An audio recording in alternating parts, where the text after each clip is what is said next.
Digital India के तहत मोदी सरकार यूपीआई तो काफी पहले ला चुकी है, लेकिन अब उसकी एक और बड़ी तैयारी है। अब सरकार भी तमाम ई कॉमर्स कंपनियों को टक्कर देने के लिए अपना एक प्लेटफॉर्म ला रही है। तो अगर आप भी सिर्फ अमेजॉन या फ्लिपकार्ट से सामान खरीदते हैं तो आपको अब एक सरकारी विकल्प मिलने वाला है। चलिए अब इसके बारे में थोड़ी सी बातें हो जाएं। अभी जो ई कॉमर्स प्लेटफॉर्म काम कर रहे हैं वो प्लेटफॉर्म सेंट्रिक है। यानी प्लेटफॉर्म सेंट्रिक का मतलब है कि किसी वस्तु की खरीद बिक्री के लिए सेलर और बायर को एक मार्केट प्लेस यानी एप्लीकेशन प्लेटफॉर्म पर होना जरूरी है। फॉर एग्जाम्पल, मैंने किसी प्रोडक्ट को अमेजॉन पर लिस्ट किया तो बायर को भी उसी प्रोडक्ट को खरीदने के लिए अमेजॉन पर रजिस्टर करना होगा। सेलर और बायर को एक मार्केट प्लेस एप्लीकेशन पर आना पड़ेगा।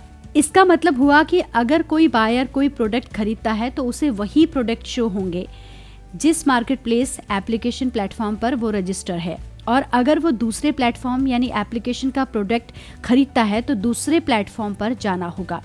लेकिन भारत जैसे देश में ई कॉमर्स का बहुत बड़ा हिस्सा कुछ बड़ी कंपनियों जैसे अमेजॉन और फ्लिपकार्ट के पास है, जिसके कारण छोटे सेलर, रिटेलर, दुकानदार आदि को ई कॉमर्स में आने और बड़े प्लेयर यानी बड़ी कंपनियों के साथ कम्पीट करने में बहुत परेशानियों का सामना करना पड़ रहा है। ये ई कॉमर्स के प्लेटफॉर्म से दूर हैं, क्योंकि जो बड़े प्लेयर्स यानी बड़ी कंपनियां हैं उनकी ई कॉमर्स पर मोनोपोली रहती है और छोटे सेलर, रिटेलर, दुकानदार आदि को ज्यादा कस्टमर्स नहीं मिल पाते। बड़ी कंपनियों के पास कस्टमर बेस होता है, टेस्टेड टेक्नोलॉजी होती है, इसलिए छोटे सेलर, रिटेलर, दुकानदार आदि को अपने प्रोडक्ट्स बेचने के लिए अलग अलग मार्केट प्लेसेस, एप्लीकेशंस, प्लेटफॉर्म पर जाना पड़ता है, जहां पर कमीशन होने के कारण इनका मुनाफा कम हो जाता है। और मार्केट प्लेस एप्लीकेशन प्लेटफॉर्म कुछ सेलर्स को ज्यादा इम्पोर्टेंस देते हैं, उनके ही प्रोडक्ट्स को ज्यादा प्रमोट करते हैं, जिससे हम कह सकते हैं कि ज्यादातर मार्केट प्लेस एप्लीकेशन प्लेटफॉर्म से बड़ी कंपनियों को ही मुनाफा होता है। इसी तरह की समस्याओं को सुलझाने के लिए ई कॉमर्स की पहुंच बढ़ाने के लिए दूसरे दुकानदार, सेलर्स, रिटेलर आदि तक ई कॉमर्स को बढ़ाने के लिए ये ONDC यानी open network for digital commerce नया ई कॉमर्स प्लेटफॉर्म बनाया गया है। ये ई कॉमर्स प्लेटफॉर्म है जिस पर यूपीआई ऑनलाइन पेमेंट के लिए काम करता है, वैसे ही ONDC ई कॉमर्स के लिए काम करेगा। इसका मकसद है कि ई कॉमर्स को लोकतांत्रिकरण करना और क्लोज नेटवर्क मॉडल से ओपन नेटवर्क मॉडल में बदला जाए। यानी अभी बायर और सेलर एक ही प्लेटफॉर्म एप्लीकेशन पर कनेक्ट हो सकते हैं, जबकि ONDC में अलग अलग प्लेटफॉर्म एप्लीकेशन से भी सेलर और बायर कनेक्ट हो पाएंगे। कंडीशन यह है कि अलग अलग प्लेटफॉर्म एप्लीकेशंस ONDC से कनेक्ट होने चाहिए। जैसे एक सेलर अमेजॉन पर कोई प्रोडक्ट बेचता है तो बायर इस प्रोडक्ट को फ्लिपकार्ट पर भी खरीद सकता है। ONDC को 5 शहरों दिल्ली, कोयम्बटूर, भोपाल, बेंगलुरु और शिलोंग में पायलट बेसिस पर शुरू किया गया है।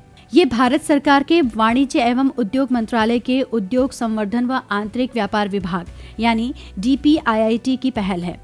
ONDC के लिए 9 सदस्यों वाली एडवाइजरी समिति का गठन किया गया है, जिसमें Nandan Nilekani, Infosys, RS Sharma CEO, national health authority, Adil Zainulbhai, chairman QCI आदि को नियुक्त किया गया है। सरकार का मकसद है कि ONDC को सफल बनाया जाए। देश में ई कॉमर्स के क्षेत्र में जो असमानता है उसको कम कर हर छोटे या बड़े प्लेयर्स यानी बड़ी कंपनियां बराबरी से प्रतिस्पर्धा कर सकें और देश के छोटे बड़े दुकानदारों, रिटेलर और सेलर तक पहुंच हो सके। चलिए अब आपको बताते हैं कि ONDC कैसे काम करेगा। जिस तरह से सभी सेलर और बायर को कनेक्ट होने के लिए एक ही एप्लीकेशन प्लेटफॉर्म का उपयोग करना पड़ता है, जबकि सेलर और बायर ONDC पर रजिस्ट्रेशन करने के बाद किसी भी प्लेटफॉर्म एप्लीकेशन से कनेक्ट हो सकते हैं, जिससे सेलर्स और बायर्स अपनी पसंद की प्लेटफॉर्म एप्लीकेशन का यूज करने में सक्षम होंगे, जिससे बायर के लिए अधिक खरीदारों तक पहुंच एवं सेलर को अपना प्रोडक्ट बेचने के लिए ज्यादा विकल्प मिल सकेंगे। इसमें 20 से ज्यादा गवर्नमेंट और प्राइवेट ऑर्गेनाइजेशंस ने 2.55 बिलियन का इन्वेस्टमेंट किया है, जैसे HDFC, SBI, PNB, कोटक आदि। भारत सरकार द्वारा ई कॉमर्स के क्षेत्र में हुई समस्याओं को दूर करने के लिए नॉट फॉर प्रॉफिट सिस्टम की तरह ONDC को शुरू किया जा रहा है। एक्सपर्ट की माने तो आधार की तरह भारत में ई कॉमर्स के लिए ONDC क्रांति लाने का काम करेगा। इस प्लेटफॉर्म को तैयार तो किया जा रहा है, लेकिन इस पर चुनौतियां भी काफी होंगी। अब उन चुनौतियों को आपको बताते हैं। जहां तक चुनौतियों की बात है तो एक्सपर्ट का मानना है कि सरकार के सामने सबसे बड़ी चुनौती करोड़ों यूजर्स के लिए सही ढंग से इम्प्लीमेंटेशन होगा। सबको एक प्लेटफॉर्म पर इंटीग्रेट करना। दूसरी चुनौती है कि ग्रामीण क्षेत्र में आज भी बहुत बड़ा तबका, खासकर महिलाएं, डिजिटल जानकारी से काफी दूर हैं। इसको यूज करना इनके लिए बहुत मुश्किल है। आधार से जुड़े सुरक्षा के संबंध में भी सरकार के लिए चिंता का विषय है, क्योंकि सेलर्स और बायर्स दोनों डाटा की सुरक्षा को लेकर चिंतित हो सकते हैं। तो अगर आज का ये वीडियो आपको पसंद आया हो तो इसे लाइक करें, शेयर करें और सब्सक्राइब करना ना भूलें।